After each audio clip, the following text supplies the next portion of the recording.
The next speaker is Dr. Christina Miyake. She really doesn't need any introduction. She is a pediatric cardiologist, electrophysiologist, and the director of the Cardiovascular Genetics Arrhythmia program at Baylor College of Medicine. She has been helping lead the natural history study of TANGO2 deficiency disorder. Her work focuses on better understanding this disease from all aspects: clinical, bench research, family, and patient perspective, with an ultimate goal to find answers that can help manage, treat, improve outcomes, and someday find a cure. Dr. Miyake currently serves as a member of the TANGO2 Research Foundation's Scientific Advisory Board, and please welcome Dr. Christina Miyake. All right. Thanks so much, and it's so great to see everybody and some familiar faces that either I've had a chance to talk to over the phone or in person. And thanks, Lily. All right. Let's see. So my talk is on the natural history study. It's something that I do every year, except now I'm realizing that you're not so interested in the heart. So I'm going to go over some more details, hopefully. Lots of work is still going on. I know we've had a lot of information kind of about the background, but really it comes down to the patients, as many of us have already talked about, which really inspire us to do this work. For me and Dr. Leilani and many others who saw our first patients where we didn't have a diagnosis, this is what led in 2016 to our group and also the German group publishing at the same time about this new gene whose function continues to remain unknown, although lots of great work going into it. We wouldn't be where we are today. I have to take time to thank Kasha and Mike Morris, who said, well, I don't know what we're going to do, but we have to start a foundation. I don't know how to start a foundation. We're going to have to figure it out. And look where we are today.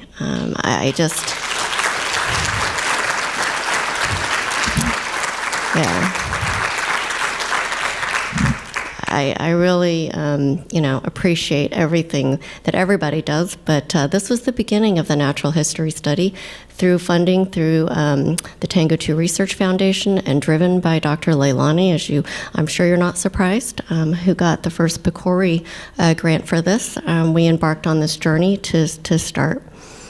And I wanted to just go, I know some of you are new to this, but what is exactly a natural history study? Very different than a lot of the talks you've heard about today.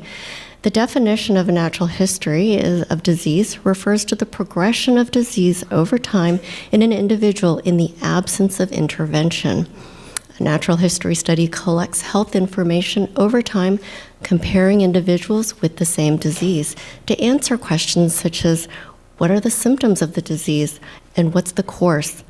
What's the difference among patients, and is there a reason for these differences?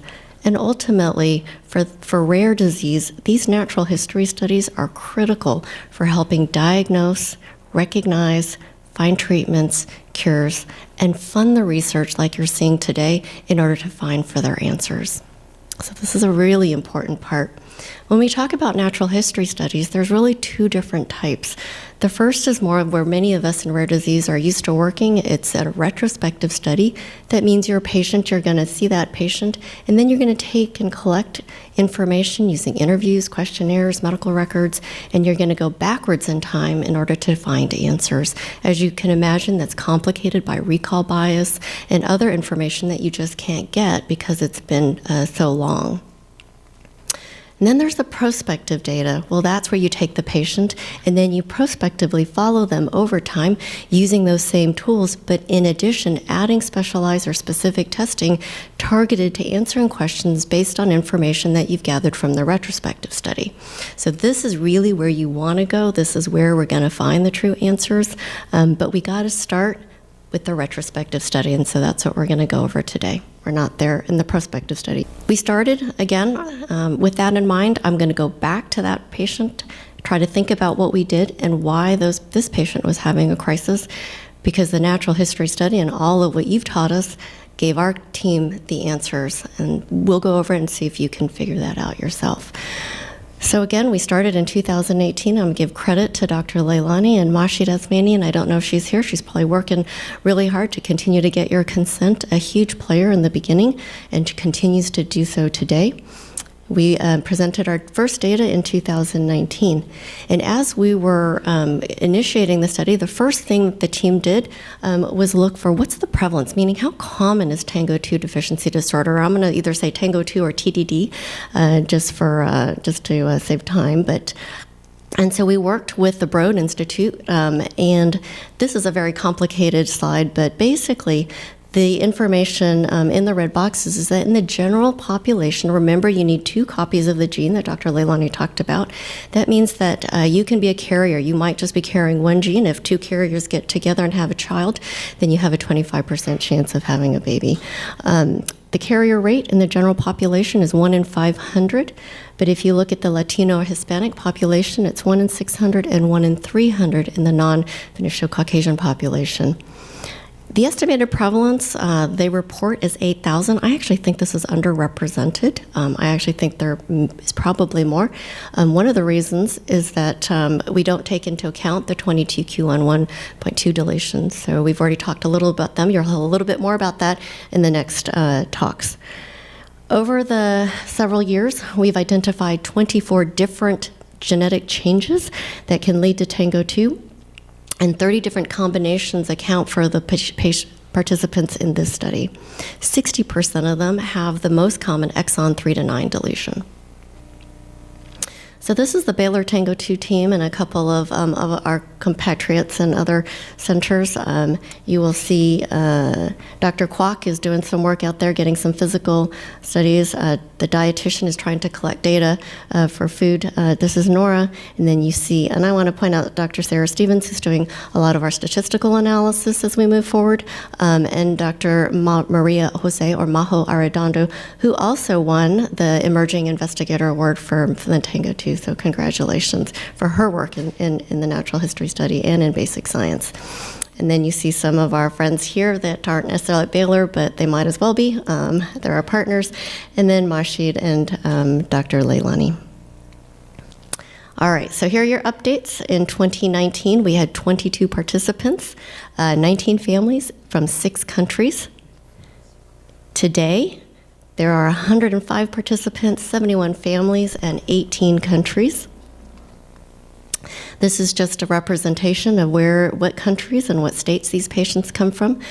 Given the frequency, I think we could have a lot more, and I'm hoping that the next time I talk, we have a lot more than this, because that's where we're going to find those answers. So again, 105 people have actually enrolled and consented, but we only have the data from 90 so far, and 14 of those are made by our angels. We have a total of 71 families, 18 countries, and the majority are of non-Hispanic white or Hispanic race, and along with some mixed race and ethnicity. This is the spread of the current ages of our participants. As you can see, we've got a nice age range between 2 years to 33 years with a median age of 11.6. And I'm going to go back again if there's some new folks, a little bit more details about this that we've learned from the natural history study.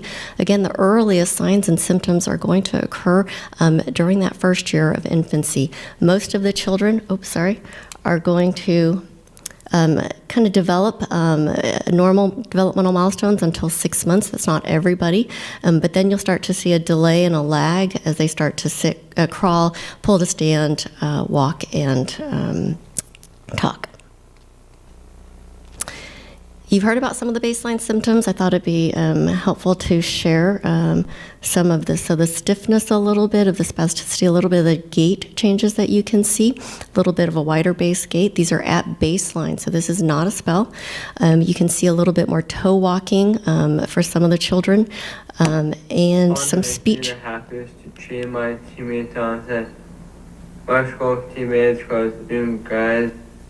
So this is pretty common among the TANGO2 children and adults, that there's some difficulty with clarity of speech and sometimes with word finding. And that can progress, this weakness or the difficulty walking can progress as they get older if there's no treatment into being wheelchair bound. And also they can talk words, but they're unintelligible. Very important, they're expressive, so their ability to understand is much better than their communication, their ability to communicate.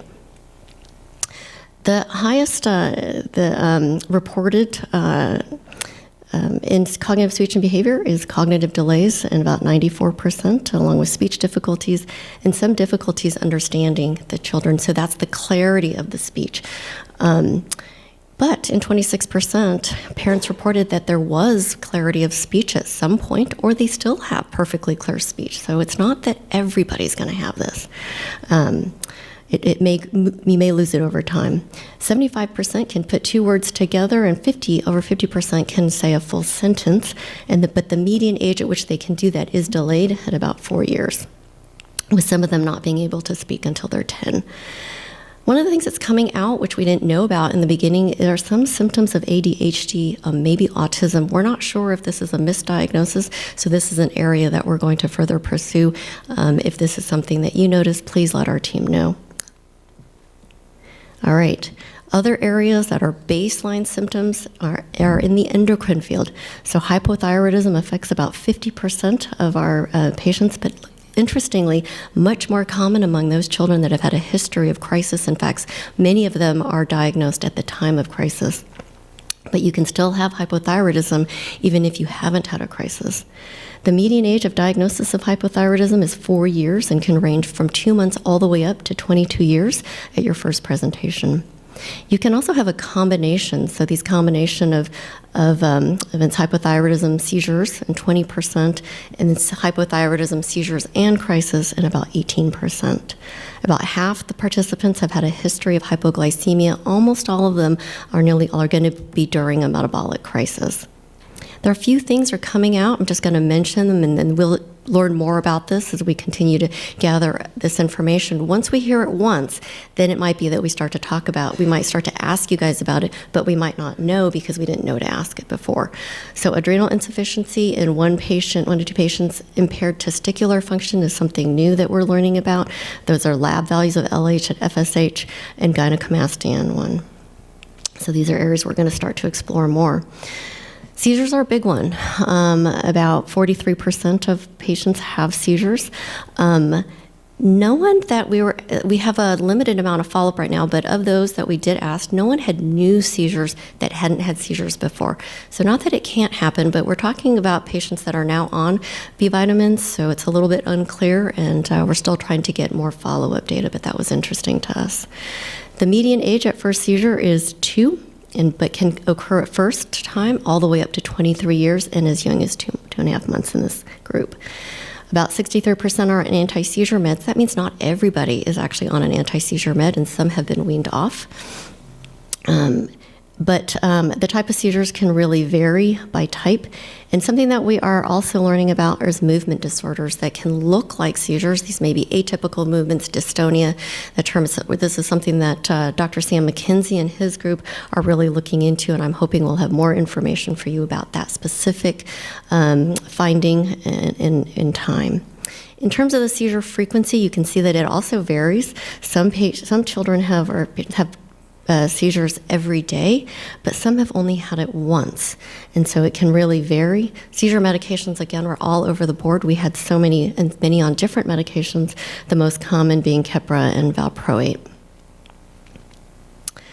GI manifestations, so that's kind of stomach and gut. 32% commented that there was some type of feeding issue. Now, this is a little bit non-specific, could be in infancy, could be a little bit older. A quarter of you said that there's a history of at least choking at least once. Constipation was really common, more than 50%, and many of you said that the symptoms worsen with constipation. Now, we don't know if at the time those children were having spells. And now, just with constipation, maybe, quote, symptoms don't worsen, but that is something we noted.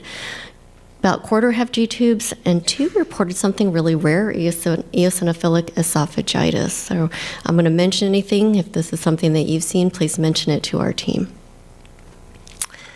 Other symptoms, so these are a little bit rare, but things that have come up as we've been talking to you. Again, this one was already known, the optic nerve issues, but hearing loss to me is this is kind of new on the scene. It's being reported in some papers. We had 2 in our group, but interestingly, over 30% have had ear tubes. Now, that doesn't mean you have hearing loss, but it's probably something that we should think about. Because interestingly, also from a hearing perspective to me, significant reaction to loud noises were reported in 44% of you. That means that you really startled, you covered that your children did not like loud noises. Some actually had a drop attack and dropped to the floor. And 44%, this is also pretty common, that hot weather seems to make some of the symptoms worse. I wanted to bring up COVID because I thought this was important. People ask about vaccines, about getting ill. 13 reported having COVID. I'm sure that more do, you may not know, but I think that's actually interesting and important because most had very mild symptoms. No one really reported any major problems with COVID, and no one had any problems with the COVID vaccine. One had a fever, but really no consequence or sequelae from that, and certainly no one were triggered into a crisis. All right. So that's a little bit of background and some data, but now we're going to go in a little more detail into these spells and crises. So what I want to do is just make sure everyone understands the terminology really carefully, whether it's from here, when you go back home, you know what all these terms mean, so we as a community are talking the same language. So baseline health, we've got green, that's supposed to be yellow and red. These are your warning, safe, warning, and danger. So baseline health, you may have some TANGO2 spells. As you saw, it can happen kind of episodic, this is associated with those symptoms. We'll show you a little bit more, but there's no lab abnormalities. These children, you are in a safe zone. Nothing bad is going to happen to your child if you're just having spells. They can be annoying and difficult and frustrating, but your child is safe. If, however, your child is not eating, they're ill, these are times where they're stressed. This is the time when they can develop a metabolic crisis. Again, we haven't seen this on vitamins, but this is the risk factor. So you could be on vitamins, but let's say you stop them, you're beta MPO, and I was just talking to someone, Asha's thinker family. So this might happen if for some reason you're not eating. So you can have this will have elevated lab abnormalities and EKG changes. That's a rhythm strip of your heart that can have specific findings that are very, very unique together. If you get better, if you start eating and you get your vitamins, then your crisis can resolve. You'll go back. You might take a little bit of a dip, I'll show you, but you can return back to health. If you're not eating and you're in crisis and you don't take your vitamins, we think that this is where you evolve into a cardiac crisis. So these kids can develop heart rhythm problems, heart failure, or both. And this is the time when you're very vulnerable, you're not taking your vitamins, and this is unfortunately where most of our children have died. However, you can turn this around if you treat correctly, and you can resolve that crisis and go back to your baseline health. Okay? So we know our steps. All right, so let's go on. Here's some videos. This is a spell of a child. You can see that head tilt back, and you can see kind of that balance, that imbalance, that falling over. People describe it as a drunken sailor walk in children, where they can't get up, and it can get quite severe. Oh, my video is not playing. This is a child who can't get up off the floor. Give her a few minutes, give her a little rest, maybe something to eat, and then she's up and running again. And that's what's so frustrating to you as parents, because the physicians can't see it. So let's look at our cohort. 91% reported a spell at some point. 4% reported never having ever experienced a spell. And the rest reported, the most common were balance problems, drooling, the head tilt, not in everybody, and some eye wandering, where your eyes would wander off, usually to the outside. Most of the symptoms are going to occur between 1 to 2 years, with a median age at 18 months. I'm interested, I have a theory that this is a time when most of the children are weaning off. You're either weaning off formula or breast milk, and you are going on to a child-toddler diet where they're not always getting good vitamins.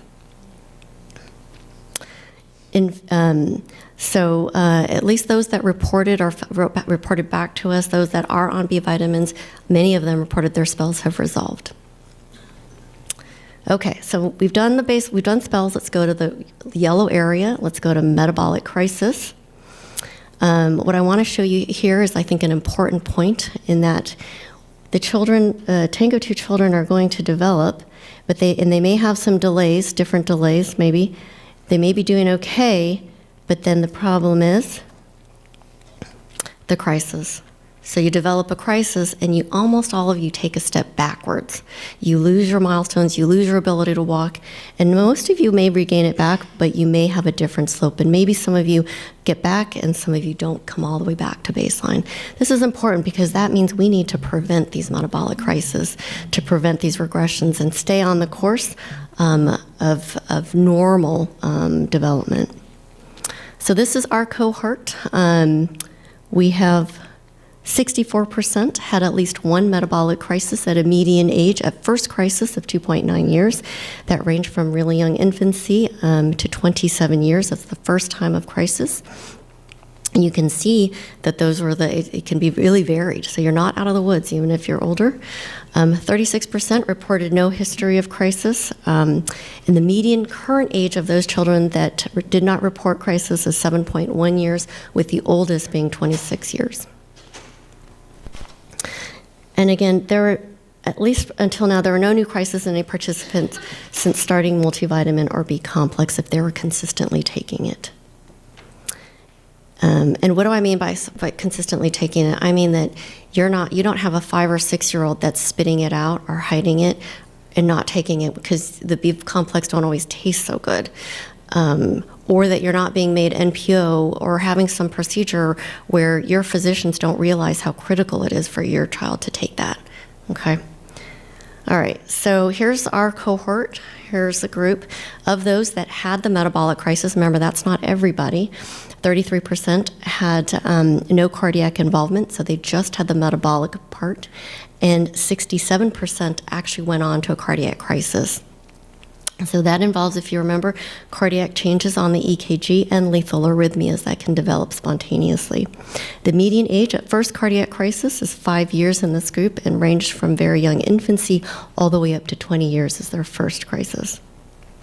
Cardiac. What's really scary is that if you're an electrophysiologist or a cardiologist, you'll know that this is a very, very scary rhythm, very difficult to control, and particularly in this group of patients in TANGO2, it is almost impossible to control this rhythm, which is what makes it so life-threatening. This is a list of all the medications that have been tried around the world. Almost none of them work perfectly. The ones in red are the ones that have had the most success, but again, we can't rely on it. 46% of these patients had a cardiac arrest, and 50% of those who had a cardiac arrest died.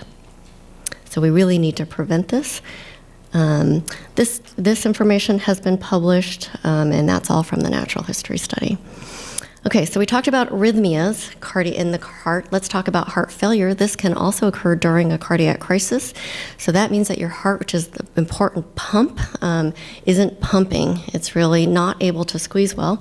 And in fact, it can get so bad that we have had reports of patients requiring or going on to heart transplant. Now, the heart transplant did resolve and the pumping recovered, but what we've learned from the natural history study is that we've had a couple of referrals for heart transplants, and we've put those patients on B vitamins, and their heart has recovered so far. So we've had two that have not had to go to heart transplant. So perhaps this is, we don't have to necessarily go to heart transplant. That's really good news. The natural history study can teach us. Long-term follow-up is obviously needed. Okay, so now we keep talking about these dang B vitamins. What in the world? How did this all come about? Let's go back in time. So we're 2018 now, and I had a group in the natural history study of patients who had crisis and those who didn't. And so what I did is I went and really focused on why were the ones who weren't having crisis not having crisis. And this really came through the natural history study interviews, and I'm going to point out two families that really, for me, kind of started me down the road. That's the Morrises, who told me that, hey, Ryan seems a little bit better on Flintstones vitamins. Amy Clay, you didn't say that. I know I told you that. But she also started vitamins around the time when her daughter also got much better. So this kind of, sparked my interest. But you have to understand, I'm getting this made me better, this made me better, that made me better, this, and you're getting everything. So it's really hard to know back then what was, but there was enough signal that I went and after and started asking more about those multivitamins, and it was just head scratching. Is this really true? And this is a slide that I presented in 2019 at our first conference, and you can see me listing all the B vitamins and trying to figure out who had what, and you can see lots of people had different vitamins, really, really difficult. Those red lines were people that had crisis, but it felt like there was something there, and I did mention it at that. But really, in addition to all this, some of the things that really put us down this line, you ask about B5 versus B9. Well, B9 is because there were some older patients who were on diets. They were not on any B vitamins, but these were patients, when they talked to me, they really had high veggie diets, green kale smoothies every day. They lived on lots and lots of veggies. They didn't, and other kids, when I thought about it, and other kids who were just on folate, and actually older, an adult who was just on folate, not on any other B vitamins, who hadn't had a crisis. So that's what made us wonder about folate, if you're asking about where folate came from. I also wondered, B5 is on a lot of meats, red meats, and one of the things, the crises occur often between 1 and 3 years, and you know what? I have kids, you have kids. The most common thing I see them eating is mac and cheese and chicken fingers, not kale, raw broccoli, right? So that's what made me wonder about B9. Now, we didn't know enough. There was not enough patients, so we couldn't say that. So we started to look at timelines, looking at it. Tended to be that, yes, B9 and B5 were in a lot of the formulas and the multivitamins that were noted. The green arrows were showing when the crisis would stop. And so you've seen this image a zillion times, right? And you're probably wondering, what in the world? I have no idea what those bars mean. So I'm just going to break it down really simple. We had in this group, we had 90 participants. The 31 that did not have crisis, those ones were either on or mostly on multivitamins or had some exposure. The 56 that did have crisis were not on a multivitamin. Only one was, and interestingly, that person seemed to be TPN dependent, and they only went into crisis when the IV vitamin was stopped, and they went on to oral. So I'm not sure about that one, but everyone else who subsequently went on to a multivitamin or B complex has not had a subsequent crisis who stayed on the vitamins. So that led to a bunch of publications. In the beginning, we really weren't sure, is it B5, is it B9, is it all the B complexes? So that's why you'll probably see us recommending multivitamins and B complex in general to be safe. But we did have some reports out, and we say, and this is in publication, that we thought that B9 and B5 might be critical. And that your B complex and multivitamin needed to include these vitamins as part of it. Okay, so what else have we learned from the natural history study? Well, this is a slide that I showed in 2022. And I was reporting kind of when parents reported their first symptoms, but I raised this because this really made me wonder. This little arrow of a child who didn't have any symptoms at all. I hadn't seen that before. So I went back. And this is Carlotta, so thank you, Giorgio, for sharing. But these are two siblings. They have the exact same genetic change, but Eduardo started his B complex at 2.5 years almost after having crises. His sister started much earlier, before she had symptoms, at 3 months, and you can see that Eduardo's you can see some of the gait changes that Carlotta does not have. She actually she is the one that had no symptoms at the time, and really kind of is like a normal child. But I just wanted to share, this is a video of Eduardo reading. So he is now reading. So even if you take a step back from your crisis, I think the data is suggesting you can still continue to improve. Maybe it's slow, but you can even read and write, and Eduardo is doing that now, so that's really exciting news. So thank you for sharing that. Another family that's willing to share is this siblings. Michaela started her vitamins at teenagers after multiple crises. You can see she's got some difficulty walking, whereas her brother started them at 9 months. So he has fully normal walking. He can play sports. He goes to regular school, and he can talk normally. 5s for me? 5, 10, 15, 20, 25, 30, 35, 40. so he can also do math. That's not as common in a lot of our TANGO2 children. Give us some information, and so I'm going to go back to this. This is a third sibling pair. Thank you to the family for sharing and being part of our study. These two are siblings, sisters, who are both diagnosed with cystic fibrosis. Now, any of you who know cystic fibrosis, you take ADAC vitamins in order to help absorb.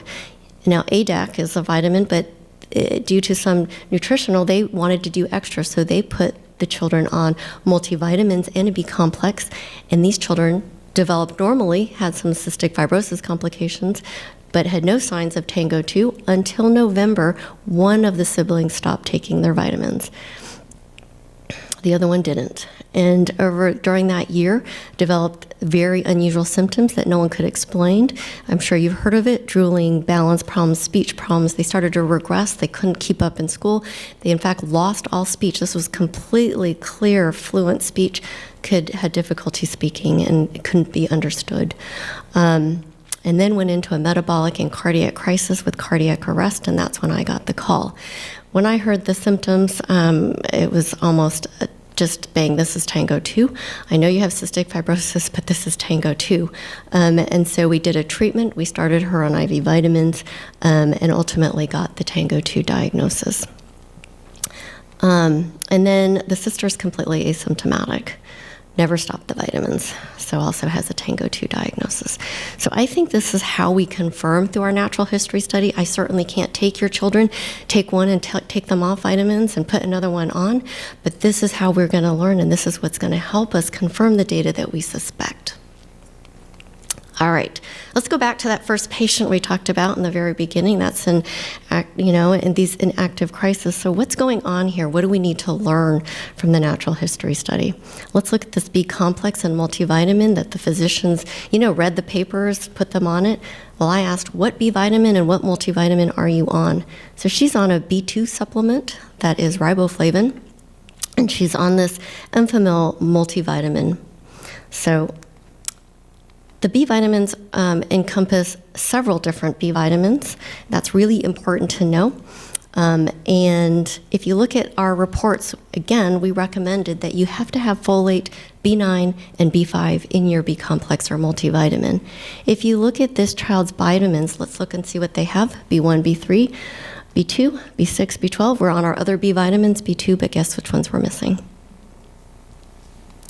Okay, so these. The ones that we need. So pantothenic acid and folic acid, if you can't remember the B5 and B9, also know those names.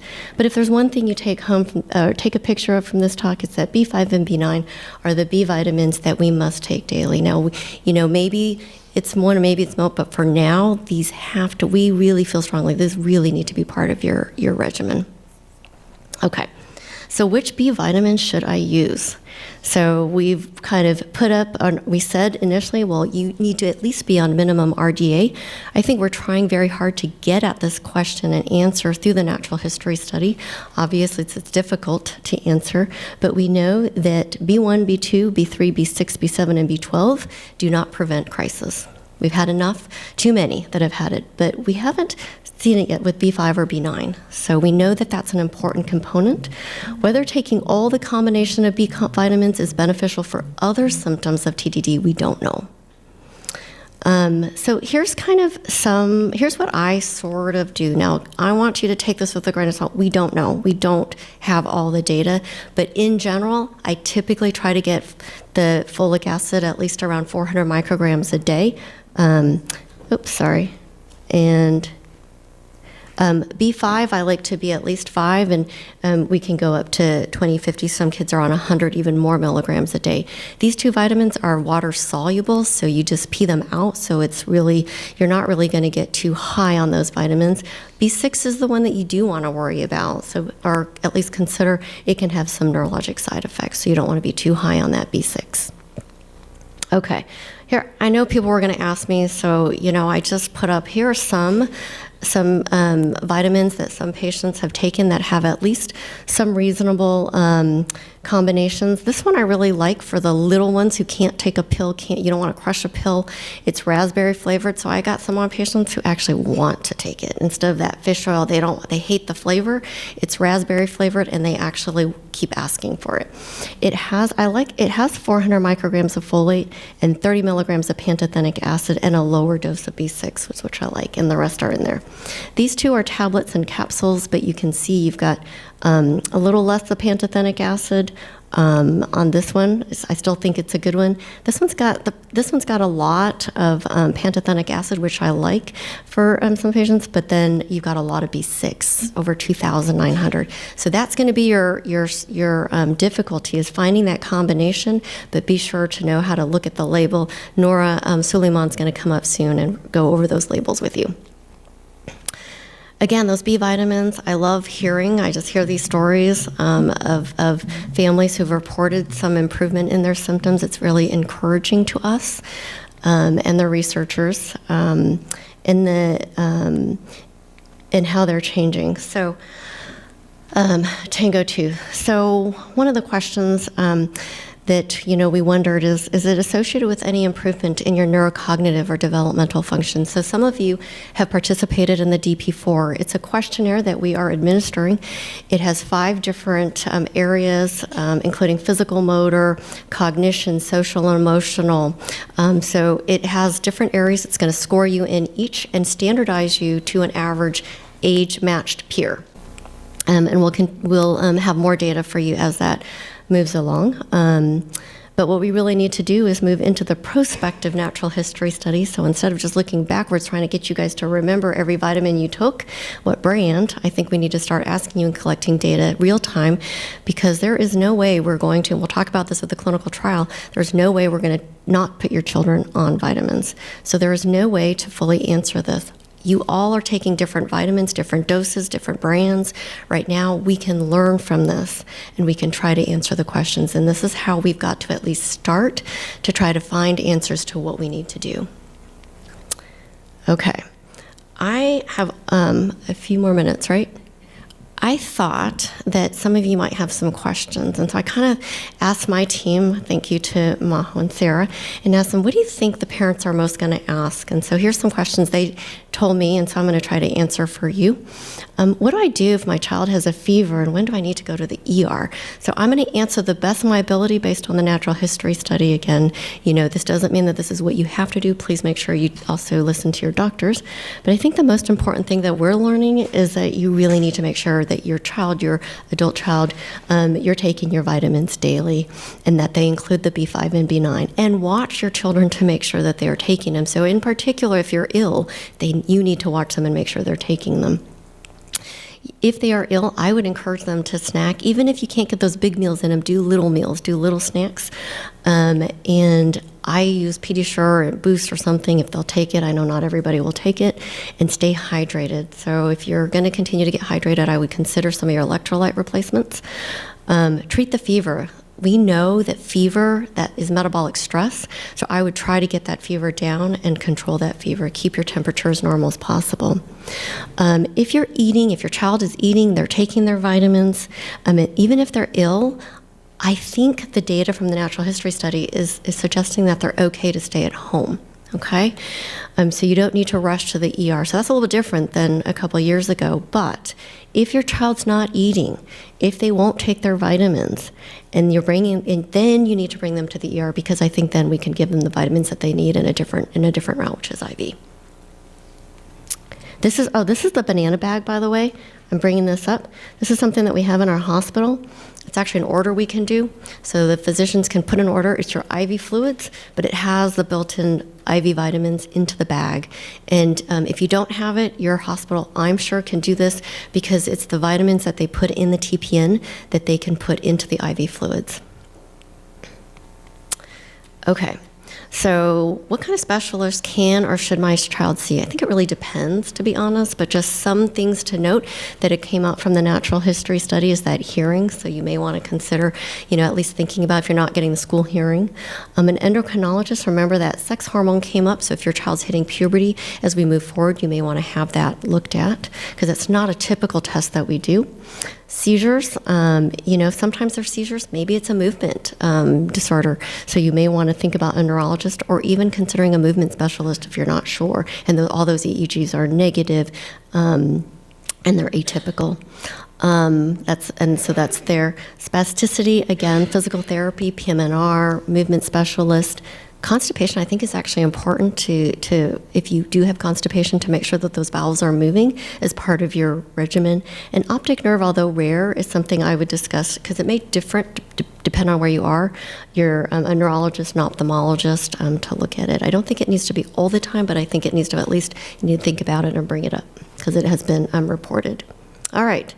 How do I approach vaccinations in my child? Okay, so this is a question. I know that this is a personal decision, but at least I want to give you the data that's coming out from our natural history study. And that TANGO2 children have normal immune function, and that's probably different than the 22q TANGO2s, but the children do very well, and typically they fight through the viruses and illnesses. Vaccinations, just in general, can be important for preventing infections that in and of themselves can lead to mortality and TDD. So if we put them at risk if they don't, that's just something to consider. The natural history study has not identified any metabolic crisis triggered after vaccination in a child who's been on a B vitamin. I know there were reports when I first started of vaccinations and then children going into crisis, but think about that. Those children were not on vitamins, they're febrile, they're maybe not eating, they don't feel so well, and now they're going into crisis. So I think we don't know for sure, but I'm not convinced that it was just that vaccine. It might have been a trigger for stress in that body that triggered it.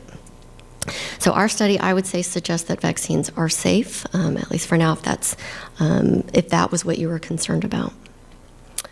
Okay, if my child needs to fast for a procedure, what do I do? So this is the protocol we use at Texas Children's. You don't have to follow it, but just thought I would share it with you. One is that I will call the anesthesiologist and I'll say, this child is not having the procedure unless you do it first case.